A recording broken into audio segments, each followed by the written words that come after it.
അസ്സലാമു അലൈക്കും വറഹ്മത്തുള്ളാഹി തആല വബറകാതുഹു. തലേന്നത്തെ കോരിച്ചൊരിയുന്ന മഴ മാറി ആകാശം തെളിഞ്ഞിരിക്കുന്നു. പ്രഭാത പ്രാർത്ഥന കഴിഞ്ഞ് ഉസ്താദ് നേരെ നടന്നത് മായയുടെ വീട്ടിലേക്കാണ്.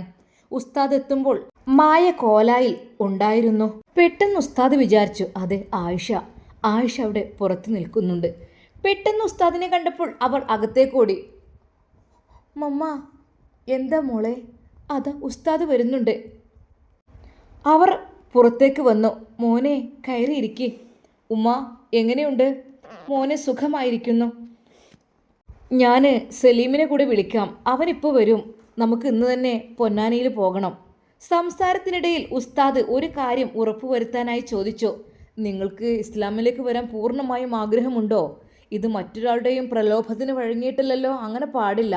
നിങ്ങൾക്ക് ഇഷ്ടമുണ്ടെങ്കിൽ നിങ്ങളുടെ മനസ്സും ശരീരവും അതിന് പര്യാപ്തമായെങ്കിൽ മാത്രമേ ഇത് ചെയ്യാൻ പാടുള്ളൂ. ഒരിക്കലും ഒരാളുടെ നിർബന്ധത്തിന് വഴങ്ങി മതം മാറാൻ പാടില്ല. ഉസ്താദ് അത് പറയുന്നു. ഉമ്മ കണ്ണു നിറഞ്ഞു പറഞ്ഞു, മോനെ, അല്ല ഉസ്താദേ, ഞങ്ങൾ പൂർണ്ണ മനസ്സോടു കൂടിയാണ് വരുന്നത്. എൻ്റെ മോൾ നേർവഴി തിരഞ്ഞെടുത്തുവെങ്കിൽ അതിലും നല്ലതൊന്നുമില്ല. അവൾ പെട്ടെന്നൊന്നും ചാടി പുറപ്പെടുന്ന കൂട്ടത്തിലല്ല. എങ്കിലും അബദ്ധങ്ങൾ പറ്റിപ്പോയി. അവളുടെ മനസ്സിലേക്ക് നല്ലൊരു വഴി തുറന്നു കാട്ടാനായിരിക്കും ഒരു പക്ഷേ പടച്ചോനായിട്ട് ഇങ്ങനെ ഓരോന്ന് വരുത്തി വെച്ചതും ഗർഭിണിയായതുമൊക്കെ. അപ്പോൾ പിന്നെ ഞങ്ങൾക്കിനി വെറുതെ നിൽക്കേണ്ടല്ലോ. ഞങ്ങൾക്കും ഇസ്ലാമിലേക്ക് വരണം. അങ്ങനെയാകുമ്പോൾ ആരുടെയും ആശ്രയമില്ലാതെ എന്തെങ്കിലും ജോലി ചെയ്ത് ഞങ്ങൾക്കും അന്തസ്സായി ജീവിക്കാമല്ലോ. മോനെ, ഇനി ഒരിക്കലും പുളിക്കൽ തറവാട്ടിലേക്ക് പോകാൻ മനസ്സ് വരുന്നില്ല മോനെ. ഉമ്മയുടെ വാക്കുകളിലെ സത്യസന്ധത കണ്ടപ്പോൾ ഉസ്താദിന് സന്തോഷമായി.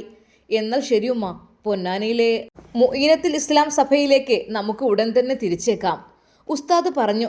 അല്പസമയത്തിനകം സലീം തൻ്റെ താർ ജീപ്പുമായി എത്തിച്ചേർന്നു. ആയിഷയും ഉമ്മയും മാറ്റുവാൻ വേണ്ടി പോയി.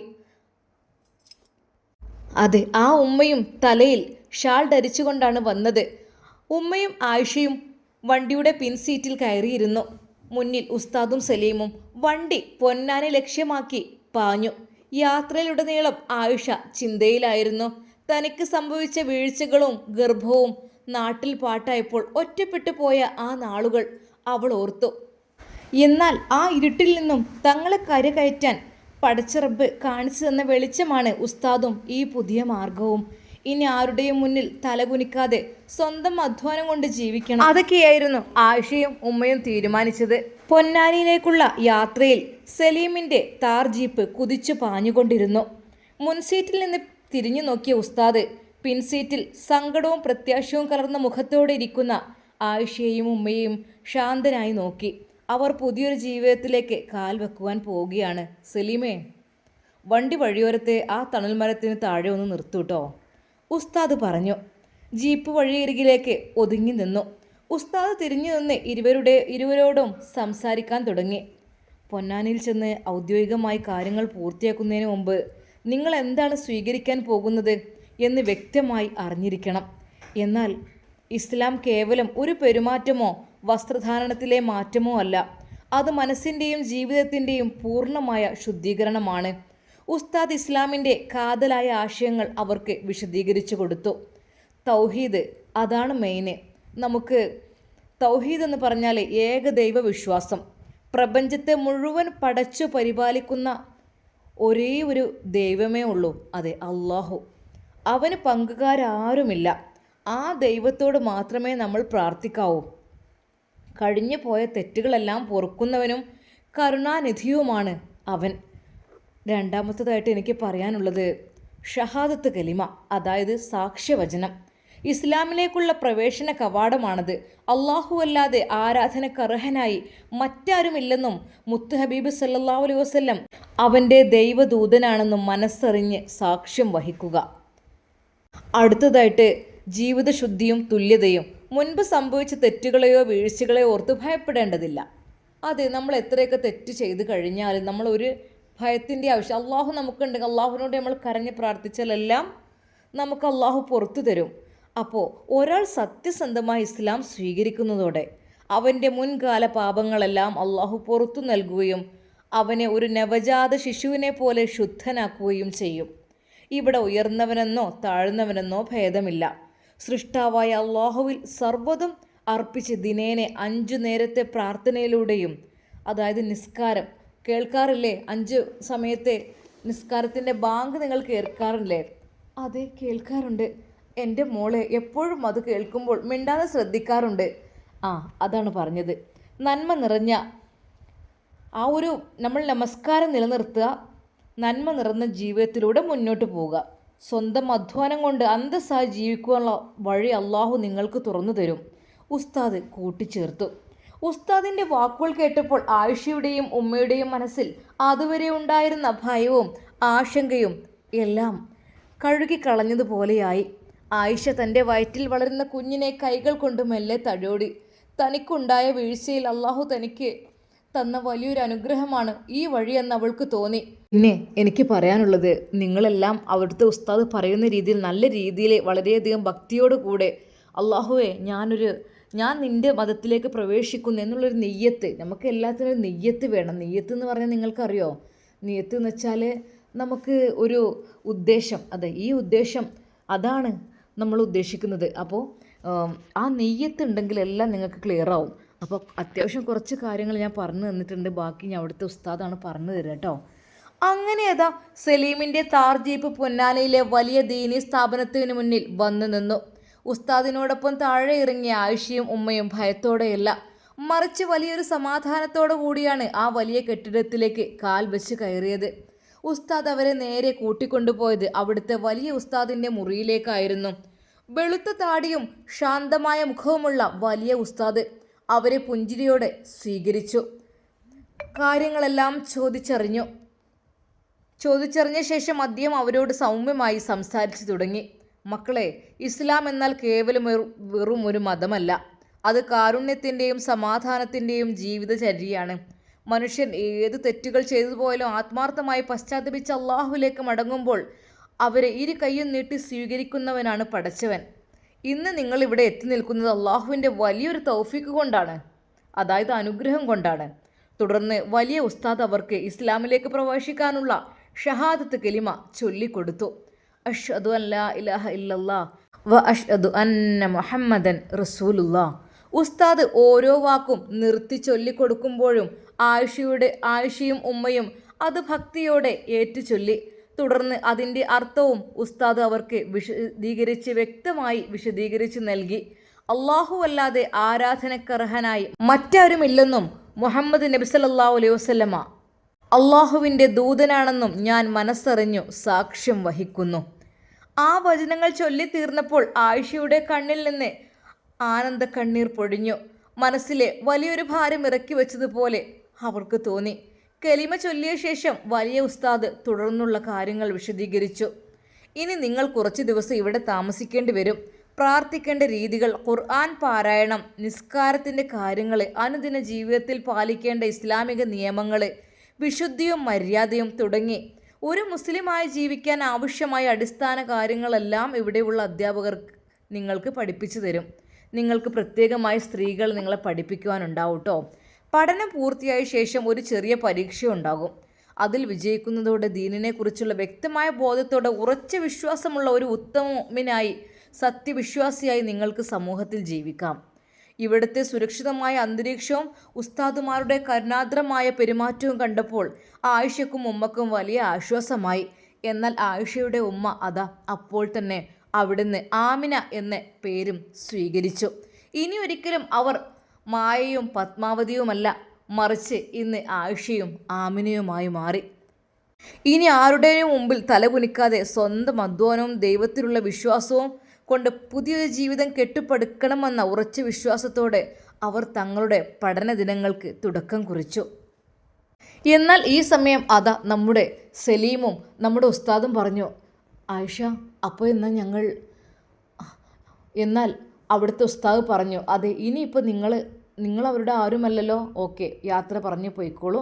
പിന്നെ സമയമാകുമ്പോൾ നിങ്ങൾക്ക് അവരെ വന്ന് കൊണ്ടുപോകാം, ഞങ്ങൾ പറയാം, അല്ലെങ്കിൽ ഇത്ര ദിവസത്തെ കണക്ക് തരാം, അതിനനുസരിച്ച് വന്ന് അന്വേഷിക്കാം കാര്യങ്ങളൊക്കെ കേട്ടോ. എന്നിട്ട് അവർ പൂർത്തിയാക്കിയതിന് ശേഷം നിങ്ങൾക്ക് കൊണ്ടുപോകാം, ഓക്കെ. അങ്ങനെ ആയിഷയെയും ഉമ്മയെയും അവിടെ ആക്കിയിട്ട് നമ്മുടെ ഉസ്താദും സലീമും പുറപ്പെടുന്നു. എന്നാൽ ഉസ്താദിന് മനസ്സിൻ്റെ ഉള്ളിൽ ചെറിയൊരു സങ്കടമുണ്ടായിരുന്നു. പാവം പഠിച്ചോനെ, അവരുടെ പുതിയ ജീവിത സാഹചര്യം എങ്ങനെയായിരിക്കും എന്നതിനെക്കുറിച്ച്. വലിയ ഉസ്താദിൻ്റെ സാന്നിധ്യത്തിൽ ഷഹാദത്ത് കലിമ ചൊല്ലി ഇസ്ലാമിലേക്ക് കടന്നു വന്ന ആയിഷക്കും ഉമ്മക്കും പൊന്നാനിയിലെ ആ ദീനി സ്ഥാപനം പുതിയൊരു ലോകമായിരുന്നു. തുടർന്നുള്ള ദിവസങ്ങൾ അവർക്ക് പഠനത്തിൻ്റെയും ആത്മീയ വളർച്ചയുടെയും നാളുകളായിരുന്നു. സ്ഥാപനത്തിലെ വനിതാ അധ്യാപികമാരും മറ്റു ഉസ്താദുമാരും അവർക്ക് വേണ്ട എല്ലാ സഹായങ്ങളും നൽകി. ദിവസവും രാവിലെ മുതൽ വൈകുന്നേരം വരെ കൃത്യമായൊരു ടൈം ടേബിൾ അവിടെ ഉണ്ടായിരുന്നു. ആദ്യത്തെ ദിവസത്തിൽ അവർ പഠിച്ചത് ഇസ്ലാമിൻ്റെ അടിസ്ഥാന സ്തംഭങ്ങളെക്കുറിച്ചായിരുന്നു. അതായത് ഉളൂഹ് ചെയ്യുന്നതിനെക്കുറിച്ച്, അംഗശുദ്ധി വരുത്തുന്ന വിധം, കുളിക്കേണ്ട രീതികൾ, നിസ്കാരത്തിന് വേണ്ടിയുള്ള ശരീരവും മാനസികവുമായ ശുദ്ധി, 5 നേരം നിസ്കരിക്കേണ്ട വിധം, അതിൽ റുക്കുവും സുജൂദും, ഓതേണ്ട ദിക്റുകളും സൂറത്തുകളും. അധ്യാപികമാർ അവരെ വളരെയധികം ക്ഷമയോടെ ആയിഷയ്ക്കും ഉമ്മയ്ക്കും ഓരോ ചലനങ്ങളും തിരുത്തിക്കൊടുത്ത് പഠിപ്പിച്ചു. ഖുർആൻ പഠനം അതിൻ്റെ കൂടെ. അറബി അക്ഷരമാലയിൽ തുടങ്ങി ലളിതമായ ആയത്തുകൾ ഓതാൻ അവർക്ക് പരിശീലിച്ചു. ആയിഷ തൻ്റെ വയറ്റിൽ വളരുന്ന കുഞ്ഞിനെ മനസ്സിലോർത്ത് ആ വിശുദ്ധ വചനങ്ങൾ തൻ്റെ കുഞ്ഞിലേക്കും എത്തണമേ എന്ന് പ്രാർത്ഥിച്ചുകൊണ്ട് ഓരോ ദിവസവും പഠനത്തിൽ മുഴുകി. ഇസ്ലാമികമായ മര്യാദകളും അതിൻ്റെ കൂട്ടത്തിൽ പഠിപ്പിക്കുന്നു. ജീവിതത്തിൽ പാലിക്കേണ്ട സത്യസന്ധത, മാതാപിതാക്കളോടും ചുറ്റുമുള്ളവരോടും പെരുമാറ്റം, അവരോട് എങ്ങനെ പെരുമാറണമെന്നതിനെക്കുറിച്ചും വസ്ത്രധാരണത്തിലെ മാന്യത എന്നിവയെല്ലാം അവർ ആ ദിവസങ്ങളിൽ സംസാരിച്ചു. ആയിഷയ്ക്ക് ഗർഭത്തിൻ്റെ അവശതകൾ ഉണ്ടായിരുന്നെങ്കിലും അത് പഠനത്തിന് ഒരു തടസ്സമാകാൻ അവൾ സമ്മതിച്ചില്ല. ഉമ്മയും മകളും പരസ്പരം സഹായിച്ചും പ്രോത്സാഹിപ്പിച്ചും ഓരോ കാര്യങ്ങളും വേഗത്തിൽ പഠിച്ചെടുത്തു. വൈകുന്നേരങ്ങളിൽ ചില ദിവസങ്ങൾ സലീമും ഉസ്താദും അവരെ അന്വേഷിച്ച് എത്തുക പതിവായി. അവരുടെ പുരോഗതിയിൽ സന്തോഷിക്കുകയും ചെയ്യുമായിരുന്നു. അങ്ങനെ ഒരാഴ്ചത്തെ തീവ്രമായ പഠനത്തിന് ശേഷം ആ നിർണായക ദിനം എത്തിച്ചേർന്നു, പരീക്ഷാ ദിനം. ചില ആളുകൾ അത് 1 മാസം കൊണ്ട്, ചില ആളുകൾ 6 മാസം കൊണ്ട്, അങ്ങനത്തെ രീതിയിലൊക്കെയാണ് അവിടെ നിന്ന് പഠിക്കേണ്ടത്. വലിയ ഉസ്താദും മറ്റു അധ്യാപകരും അടങ്ങിയ സമിതിക്ക് മുന്നിലാണ് പരീക്ഷ നടന്നത്. പേപ്പറും പെൻസിലും കൊണ്ടുള്ള എഴുത്ത് പരീക്ഷയോടൊപ്പം പ്രാക്ടിക്കലായി ഉളൂഹെടുക്കുന്നതും നിസ്കരിക്കുന്നതുമെല്ലാം അവർക്ക് ചെയ്ത് കാണിക്കേണ്ടതുണ്ടായിരുന്നു. ആദ്യം ഉമ്മ പരീക്ഷയെ നേരിട്ടു. ചെറിയൊരു ആശങ്കയുണ്ടായിരുന്നെങ്കിലും ഉമ്മക്ക് ശാന്തമായി അത് ഉളൂഹെടുത്ത് 5 നേരത്തെ നിസ്കാരത്തിൻ്റെയും ക്രമങ്ങളും ഷഹാദത്ത് കലിമയുടെ ആശയങ്ങളും കൃത്യമായി വിവരിച്ചു കൊടുത്തു. അടുത്തതായി ആയിഷയുടെ ടൈമായിരുന്നു. തൻ്റെ പ്രയാസങ്ങളെല്ലാം മാറ്റിവെച്ച് പഠിച്ച കാര്യങ്ങൾ അവൾ മുന്നോട്ട് വ്യക്തതയോടെ ഉസ്താദുമാർക്ക് മുന്നിൽ അവതരിപ്പിച്ചു. നിസ്കാരത്തിൻ്റെ രൂപവും മര്യാദകളും അവൾ കുറ്റമറ്റ രീതിയിൽ ചെയ്തു കാണിച്ചു. പരീക്ഷ കഴിഞ്ഞ് ഫലം വന്നപ്പോൾ അധ്യാപകരുടെ മുഖത്ത് അഭിനന്ദനത്തിൻ്റെ പുഞ്ചിരി വിടർന്നു. അതെ, ഏകദേശം 2 ആഴ്ചയായി അവർ അവിടെ നിൽക്കുവാൻ തുടങ്ങിയിട്ട്. വലിയ ഉസ്താദ് അവരെ 2 പേരെയും അടുപ്പിച്ച് നിർത്തി അനുഗ്രഹിച്ചു. മക്കളെ, നിങ്ങൾ വളരെ മികച്ച രീതിയിൽ തന്നെ വിജയിച്ചിരിക്കുന്നു. ഇനിയുള്ള നിങ്ങളുടെ ജീവിതം അള്ളാഹുവിൻ്റെ തണലിൽ സമാധാനമുള്ളതായിരിക്കും. ഒരു ഉത്തമമിനായും സത്യവിശ്വാസിനിയായും ഒരു നല്ല മാതൃകയായും നിങ്ങൾക്ക് ഈ സമൂഹത്തിലേക്ക് ഇറങ്ങാം, വലിയ ഉസ്താദ് പറഞ്ഞു. ആ സന്തോഷ നിമിഷത്തിൽ ആയിഷയുടെയും ഉമ്മയുടെയും കണ്ണുകൾ നിറഞ്ഞു തുടുത്തു. മുൻപ് തങ്ങളെ കാത്തിരുന്നത് അപമാനവും അനിശ്ചിതത്വവുമാണെങ്കിൽ ഇന്ന് പൊന്നാനിയുടെ ഈ മണ്ണിൽ അവർ സന്തോഷത്തിലാണ്. എന്നാൽ പൊന്നാനിയിലേക്കുള്ള യാത്രയ്ക്ക് മുമ്പ് പ്രഭാതത്തിൻ്റെ വെളിച്ചത്തിൽ സലീമിൻ്റെ താർ ജീപ്പ് ടൗണിലെ വലിയൊരു ടെക്സ്റ്റൈൽസിന് മുന്നിൽ വന്നു നിന്നു. അത് ഇന്ന് ആയിഷയെയും ഉമ്മയെയും കൊണ്ടുവരാൻ വേണ്ടി പോവുകയാണ്. അവരുടെ പഠനങ്ങളെല്ലാം പൂർത്തിയായിട്ടുണ്ട്. ഉസ്താദും സലീമും വണ്ടിയിൽ നിന്നിറങ്ങി കടയിലേക്ക് കയറി. ഇസ്ലാം ദീനിലേക്ക് കടന്നു വരുന്ന ആയിഷയ്ക്കും ഉമ്മക്കും അനുയോജ്യമായ മാന്യവും വിശുദ്ധവുമായ വസ്ത്രങ്ങൾ വാങ്ങുകയായിരുന്നു അവരുടെ ലക്ഷ്യം. ഇനി മുതൽ അവരുടെ ജീവിത രീതി മാറുകയാണ്. സ്ത്രീകളുടെ ഔറത്ത്, അതായത് ശരീരത്തിൻ്റെ മറക്കേണ്ട ഭാഗങ്ങൾ പൂർണ്ണമായും മറക്കലും തലമുടി കൃത്യമായി മൂടുന്ന തട്ടവും മാന്യമായ വസ്ത്രധാരണവും ഒരു ഇസ്ലാമിക ജീവിതത്തിൽ വളരെ നിർബന്ധമുള്ള കാര്യമാണ്. കടയിലെത്തിയ ഉസ്താദ് അവിടെയുള്ള ജീവനക്കാരോട് കാര്യങ്ങൾ നിർദ്ദേശിച്ചു. വീട്ടിൽ സാധാരണയായി ഇടാൻ പറ്റുന്ന വസ്ത്രങ്ങൾ, തലമുടി മൂടാനുള്ള തട്ടങ്ങൾ, ഒപ്പം പുറത്തു പോകുമ്പോൾ ധരിക്കാൻ പാകത്തിലുള്ള അന്തസ്സുള്ള കറുത്ത പർദ്ദകൾ എന്നിവ അവർ തിരഞ്ഞെടുത്തു. ആ കൂട്ടത്തിൽ നിസ്കാര കുപ്പായവും അവർക്കുള്ള മുസല്ലയും തസ്ബീഹമാലയും മുസ്ഹഫും അവർ വാങ്ങി. ഉസ്താദേ, ആയിഷ ഇപ്പോൾ ഗർഭിണിയാണല്ലോ, അതുകൊണ്ട് അവൾക്ക് അല്പം അയവുള്ളതും അസ്വസ്ഥതകളില്ലാത്തതുമായ ഡ്രസ്സുകൾ തിരഞ്ഞെടുക്കുകയായിരിക്കും നല്ലത്, സലീം ഓർമ്മിപ്പിച്ചു. സലീമിൻ്റെ ആ പരിഗണന ഉസ്താദിനെ വളരെ ഇഷ്ടപ്പെട്ടു. ആയിഷയ്ക്കും ഉമ്മയ്ക്കും ചേരുന്ന നല്ല തുണിത്തരങ്ങളിലുള്ള വസ്ത്രങ്ങളും പർദ്ദകളും അവർ പ്രത്യേകം കവറുകളിലാക്കി. അവിടെ നിന്ന് നേരെ ഉസ്താദും സലീമും എത്തിയത് ആയിഷയുടെയും ഉമ്മയുടെയും അരികിലേക്ക്, അതെ, പൊന്നാനിയിലേക്ക്. എന്നാൽ അതിനു മുമ്പായിട്ട് സലീം അതാ അവരുടെ വീട്ടിലുള്ള വിഗ്രഹങ്ങൾ അല്ലെങ്കിൽ അതുപോലെയുള്ള മനുഷ്യരൂപങ്ങൾ, ചിത്രങ്ങൾ, അതെല്ലാം അവിടെ നിന്ന് ഒഴിപ്പിച്ച് വീടൊന്ന് പെയിൻ്റ് അടിക്കുവാനുള്ള സെറ്റപ്പ് എല്ലാം ചെയ്തിരുന്നു. അതെല്ലാം അവിടെ പൂർത്തിയാക്കി ശരിക്കും നല്ല വൃത്തിയും ഭംഗിയുള്ള രീതിയിൽ, കൊച്ചു വീടാണെങ്കിലും അത് നല്ല രീതിയിൽ വൃത്തിയുള്ള വീടാക്കി മാറ്റിയിരുന്നു. കാരണം ഇനിയും മുസ്ലിമായി കടന്നു ചെല്ലുമ്പോൾ മനുഷ്യരൂപങ്ങളും ദൈവരൂപങ്ങളുമൊക്കെ അവിടെ ഒട്ടിച്ചു വെച്ചത് കാണുമ്പോൾ അതൊരിക്കലും ഒരു മുഅ്മിനിന് ചേർന്നതല്ലല്ലോ എന്നതുകൊണ്ട് തന്നെ. അങ്ങനെയത് അവർ പൊന്നാനിയിലെത്തി. ആ വസ്ത്രത്തിൻ്റെ പാക്ക് ഉസ്താദിൻ്റെ കൈകളിൽ കൊടുത്തു. ഇത് അവർക്കുള്ള വസ്ത്രങ്ങളൊക്കെയാണ്. എന്നാൽ അപ്പോഴേക്കും ആയിഷയും ഉമ്മയും അങ്ങോട്ട് വന്നു. ഇതാ നിങ്ങൾക്കുള്ള വസ്ത്രങ്ങളൊക്കെ കൊണ്ടുവന്നിട്ടുണ്ട്. ഇസ്ലാം സ്വീകരിക്കുന്നതോടെ നമ്മുടെ ബാഹ്യവും ആന്തരികവുമായ ജീവിതത്തിൽ വലിയ മാറ്റങ്ങളാണ് വരുന്നത്. ശരീരത്തിൻ്റെ ഔറത്ത് മറക്കലും തലമുടി കൃത്യമായി മൂടുന്ന രീതിയിൽ തട്ടമിടലുമൊക്കെ ഒരു സത്യവിശ്വാസിനിക്ക് നിർബന്ധമാണ്. അത് മറ്റുള്ളവരുടെ ദൃഷ്ടിയിൽ നിന്നും സംരക്ഷണവും ഒരു സ്ത്രീയുടെ അന്തസ്സും അഭിമാനവുമാണ്. ഇനി മുതൽ വീടിന് പുറത്തേക്ക് ഇറങ്ങുമ്പോൾ ഈ പർദ്ദയും ധരിക്കണം. ആ കവറുകൾ ഏറ്റുവാങ്ങുമ്പോൾ ആയിഷയുടെയും ഉമ്മയുടെയും കണ്ണുകൾ ഈറനണിഞ്ഞു. കഴിഞ്ഞ കാലങ്ങളിൽ അപമാനവും പേടിയും മാത്രം അനുഭവിച്ച തങ്ങൾക്ക് ഈ വസ്ത്രങ്ങൾ ഒരു വസ്ത്രം എന്നതിലുപരി ദൈവത്തിൻ്റെ വലിയൊരു കാരുണ്യവും സംരക്ഷണ കവചവുമായി തോന്നി. അവർ അകത്തു പോയി പുതിയ പർദ്ദയും വസ്ത്രവും തട്ടവും എല്ലാം ധരിച്ചു. അതെല്ലാം അണിഞ്ഞ് അവരത് പുറത്തേക്ക് വന്നപ്പോൾ അവരിൽ വീശിയടിച്ചത് അപാരമായൊരു വിശുദ്ധിയും ശാന്തതയുമായിരുന്നു. ആയിഷ കണ്ണാടിയിൽ സ്വന്തം രൂപം നോക്കിയപ്പോൾ മുൻപുണ്ടായ സങ്കടക്കടൽ മാഞ്ഞു പോയതുപോലെ അവൾക്ക് അനുഭവപ്പെട്ടു. ഇപ്പോൾ കാണാൻ നല്ല ഐശ്വര്യമുണ്ട്. ഉമ്മയുടെ മുഖത്തെ പുഞ്ചിരി കണ്ട് ഉസ്താദ് അനുഗ്രഹത്തോടെ പറഞ്ഞു, ഇനി പുതിയൊരു വേഷത്തിൽ, പുതിയൊരു നല്ല ചിന്തയിൽ നമ്മൾ അതാ ജീവിക്കണം കേട്ടോ. ജീവിതത്തിൽ തെറ്റുകുറ്റങ്ങൾ, കളവ് വരെ പറയാൻ പാടില്ല. അതാണ് നമ്മുടെ മതത്തിൻ്റെത്. അതായത് നമുക്ക് ഇനി ഒരുപാട് ബാലപാഠങ്ങൾ നിങ്ങൾക്ക് തന്നിട്ടുണ്ട്, എങ്കിലും നിങ്ങൾ പഠിച്ചതല്ലേ, അതിനനുസരിച്ച് നിങ്ങൾ പ്രവർത്തിക്കുക. അതെ, ഒരിക്കൽ പോലും അതിനു വേണ്ടിയിട്ട് ഹദീസിൻ്റെ ഒരു പുസ്തകം അവർ കൊടുക്കുന്നു. ഇതിലെല്ലാം ഉണ്ട്. മുത്ത് ഹബീബ് സല്ലല്ലാഹു അലൈഹി വസല്ലം അള്ളാഹു പറയാത്തൊന്നും പറഞ്ഞിട്ടില്ല. ഈ ഹദീസുകൾ നിങ്ങൾ പഠിച്ചാൽ നിങ്ങൾക്ക് ജീവിതത്തിൽ പാലിക്കേണ്ട ഒരുപാട് കാര്യങ്ങൾ ഇതിൽ നിന്ന് ലഭിക്കും. സന്തോഷത്തോടു കൂടി ഉസ്താദിൻ്റെ കൈകളിൽ നിന്ന് അവർ ആ പുസ്തകം ഏറ്റുവാങ്ങി. അവർ കണ്ണീരോടെ അതാ സലാം പറഞ്ഞ് അവിടെ നിന്ന് മടങ്ങി. അങ്ങനെ അതാ സലീമിൻ്റെ താറിൽ കയറുമ്പോൾ ഉമ്മക്കും അവൾക്കും വല്ലാത്ത സന്തോഷമായിരുന്നു. ഉസ്താദിന് തന്നെ റഹ്മാനെ, അള്ളാഹുവെ, നേരായ മാർഗത്തിൽ തൗഹീദിൻ്റെ വഴിയിൽ റഹ്മാൻ അവർക്ക് നീ ഹിദായത്ത് നൽകിയല്ലോ അല്ലാ. റഹ്മാനെ, മരിക്കുവോളം അവർക്കത് തുടരുവാനുള്ള ഭാഗ്യം നീ നൽകി റഹ്മാനെ എന്ന് പറഞ്ഞുകൊണ്ട് അതാ അവരുടെ വീട്ടിലേക്ക് കൊണ്ടുപോകുന്നു. ഇൻഷാ അല്ലാ, അതെ, നമ്മുടെ ആയിഷയും ആമിനയും മുസ്ലിമായി മാറി. ഇനി എന്തായിത്തീരും നമ്മുടെ കഥയുടെ അടുത്ത ഭാഗം കാത്തിരുന്ന് കാണാം. എൻ്റെ പ്രിയപ്പെട്ട കൂട്ടുകാരെ, ജസീർ കഥ പറയുകയാണ് കേട്ടോ. ജസീർ ഹിജാബിയോട് കഥ പറയുകയാണ്. അതെല്ലാം ഹിജാബി കേൾക്കുകയാണ്. കഥ മാറിപ്പോയിട്ടൊന്നുമില്ല. ആ ഒരു കഥയിൽ നിന്ന് അല്പമൊന്ന് പിറകോട്ട് വന്നു എന്ന് മാത്രം. അതെ, ജസീർ കഥ പറയുകയാണ്.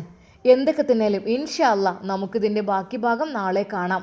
അതുവരേക്കും എല്ലാവർക്കും അസ്സലാമു അലൈക്കും വറഹ്മത്തുള്ളാഹി തആല വബറകാതുഹു.